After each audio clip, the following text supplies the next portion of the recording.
कृष्ण के जीवन में आने वाली सबसे प्रमुख महिला और आज भी जिसका सबसे ज्यादा नाम लिया जाता है, जिसके बारे में सबसे ज्यादा बोला जाता है, जिसकी कसमें खाई जाती हैं, वो है श्री राधा जी। आज के इस वीडियो में हम श्री राधा जी के बारे में बात करने वाले हैं। ये वीडियो में हम जान पाएंगे कि आज भी क्यों कृष्ण के पहले राधा का नाम लिया जाता है। ये वीडियो बहुत ही मजेदार होने वाला है, तो आप मेरे साथ इस वीडियो के अंत तक बने रहें।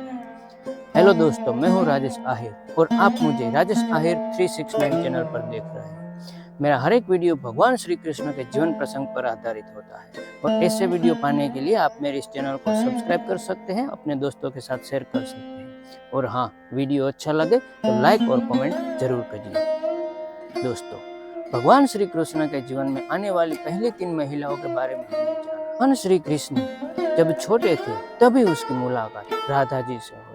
राधा जी का जन्म भाद्रपद की अष्टमी की शुक्ल पक्ष में होता है। जब राजा वृषभानु स्नान करने के लिए यमुना की ओर जाते, तभी कमल की पंखड़ियों पर सोने जैसी काया वाली एक सुंदर सी बच्ची को वो पाते हैं और वो बच्ची को वो घर पर ले आकर अपनी पत्नी कीर्तिदा के हाथ में सौंपते हैं। वृषभानु और कीर्तिदा बेहद खुश हो जाते हैं, लेकिन उसकी खुशी बहुत ही जल्द मातम में परिवर्तित हो जाती है, क्योंकि वो बच्ची आंखों से देख नहीं सकती थी। उस बच्ची का नाम वृषभानु और कीर्तिदा राधा रखते हैं, राधे। वो राधे आंखों से अंध थी। एक बार राधा के जन्मोत्सव की तैयारी के लिए वृषभानु और कीर्तिदा ने अपने दोस्त नंद और यशोदा को न्योता दिया। तब नंद, यशोदा, रोहिणी जी, बलराम और कृष्ण सहित सारी सामग्री लेकर, उपहार लेकर वो वृषभानु और कीर्तिदा के घर आते हैं। उसका बहुत ही अच्छी तरह से स्वागत किया जाता है। यशोदा जी बच्ची को देखकर बड़ी मोहित हो जाती है और कहती है कि बहुत प्यारी बच्ची है। तभी कीर्तिदा कहती है कि ईश्वर ने सब कुछ दिया इस बच्ची को, लेकिन आंखें नहीं दी, वो अंधी है। और कीर्तिदा जी बड़बड़ाहट करती है और वो सुन लेती है यशोदा मैया। वो कहती है कि भगवान ने सब कुछ दिया तो ये कमी भी पूरी कर देगा। और धीरे धीरे खेलते खेलते कन्हैया यशोदा जी के हाथ से निकलकर नीचे चला जाता है और खेलता खेलता पालने के पास पहुंच जाता है। पालने के पास जाकर खड़ा होकर जैसे ही वो राधा जी के मुंह की ओर देखता है, राधा जी अपनी आंखें खोलकर सबसे पहले कृष्ण को देखती है। बात कृष्ण के जन्म से पहले स्वर्गलोक में आयोजित हो गई थी।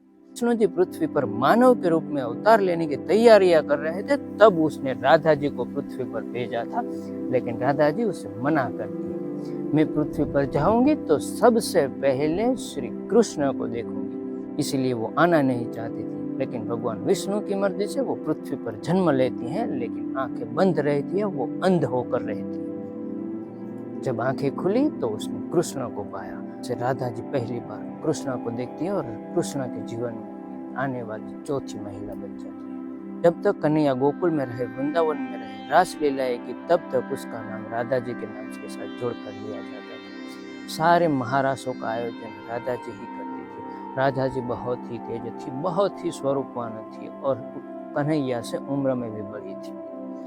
हालांकि यशोदा मैया राधा जी को ज्यादा पसंद नहीं करते थे, क्योंकि कान्हा का झुकाव बहुत ही ज्यादा राधा की ओर था और राधा उम्र में बड़ी थी और बहुत ही ज्यादा तेज थी। फिर भी कन्हैया राधा जी को बेहद प्रेम करते थे और राधा जी उनसे भी कई गुना ज्यादा कन्हैया को प्यार करते थे। जब गुरु गर्गाचार्य ने कन्हैया को अपने लक्ष्य के बारे में बताया, अपने माता पिता के बारे में बताया और उसे मथुरा की ओर भेजा, तब भी राधा उसके साथ थी। राधा की हालत बहुत ही दयनीय बन जाती है जब कन्हैया गोकुल छोड़ के, वृंदावन छोड़ के मथुरा की ओर जाते।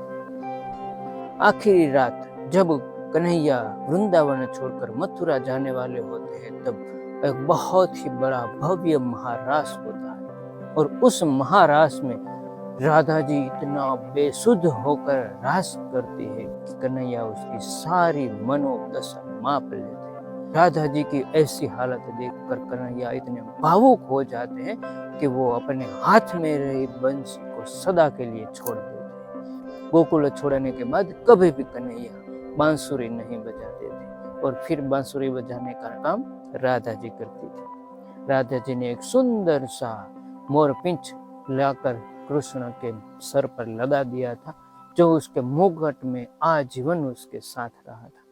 राधा जी का ब्याह यशोदा के भाई के साथ हो जाता है और राधा जी अपना जीवन वहां व्यतीत करते हैं और कृष्ण मथुरा में चले जाते हैं और वहां से वो द्वारिका की ओर निकल जाते हैं। एक बार भी कृष्ण वापस नहीं आते हैं। राधिका जी अपने जीवन का सारा कर्तव्य पूरा करके अपने जीवन के अंतकाल की ओर आती है, तब वो कृष्ण के पास आती है और द्वारिका में कन्हैया उसे एक महल देता है, वहां वो रहती है, लेकिन उसका मन उस महल में नहीं लगता। वहां से वो कृष्ण को देखती तो है, लेकिन उसका मन इस बात से नहीं भरता और वो एक दिन महल छोड़कर चली जाती है। कान्हा जानता था कि राधा जी महल में नहीं रह सकती, वो बाहर चली जाएगी। फिर कान्हा राधा जी के पास गया और उसे कहा कि राधा जी कुछ मांगो तुम। राधा ने मना कर दिया, मुझे कुछ नहीं। फिर से कन्हैया ने कहा कि राधा जी कुछ मांगो।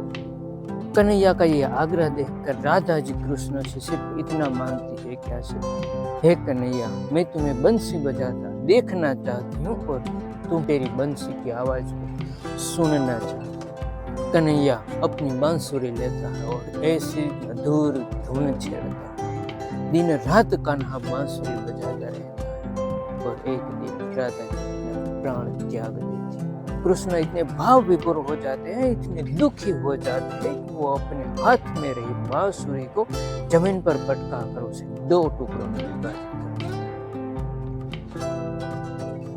राधा जी कृष्ण के जीवन में आने वाली बहुत ही अहम महिला थी। आज भी हम राधा कृष्ण का नाम बड़े प्यार से लेते हैं। इतना बड़ा त्याग, इतना बड़ा सुख चैन, सब कुछ, इतना सब कुछ पाने की क्षमता होने के बावजूद भी कृष्ण जब गोकुल छोड़कर मथुरा गए तो राधा जी ने ये बात की जिद नहीं की कि वो उसके साथ जाएगी या उससे शादी करेगी। उसने कृष्ण को अपने मकसद के लिए आजाद कर दिया और खुद की जिंदगी को ऐसी दर्दनाक बना ली, सारी जिंदगी कान्हा कान्हा करके बिताई। इसीलिए आज कृष्ण के पहले राधा का नाम लिया जाता है और इसीलिए राधा इतनी पूजनीय है और राधा कृष्ण के प्रेम की इसलिए लोग आज भी मिसाल देते हैं। दोस्तों, अगले वीडियो में हम कृष्ण के जीवन में आने वाली हम और महिलाओं के बारे में बात करेंगे। जय श्री कृष्ण। स्वस्थ रहो, खुश रहो।